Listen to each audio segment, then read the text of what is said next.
தமிழர் தம் வரலாற்று பாரம்பரியத்தில் சுன்னாகம் எனப்படுவது ஓர் பூர்வீக நகரம். இங்கு கதிரமலை, வெள்ளிமலை ஆகிய பழந்தமிழர் குடியிருப்புகள் செல்வச் செழிப்போடு இருந்தமை பற்றி தொல்லியற் சான்றுகள் எடுத்தியம்புகின்றன. கதிரமலை என்பது இன்று கூட வளமையில் இருக்கும் ஓர் இடமாகும். இங்கு முழுமுதற் கடவுளராகிய சிவபிரான் கதிரமலை சிவனாக அருளாட்சி செய்து வருகின்றார். வெள்ளிமலை எனப்படுவது தாளியடி என்கின்ற வளமான இடத்தை தன்னகத்தே உடைய பகுதியாகும்.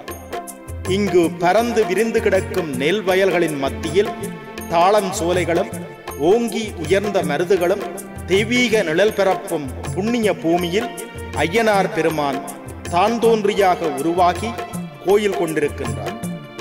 இந்த அற்புதமான திருத்தலத்திலே அரிகர புத்திரனாரான ஐயனார் பெருமான் பூரணை புட்கலை ஆகிய இரு மாதர்கள் துணையோடு வீரமாகாளர் காவலராய் அமைந்திருக்க அள்ளிவளம் வழங்கும் வள்ளலாக அருளாட்சி செய்கின்றார்.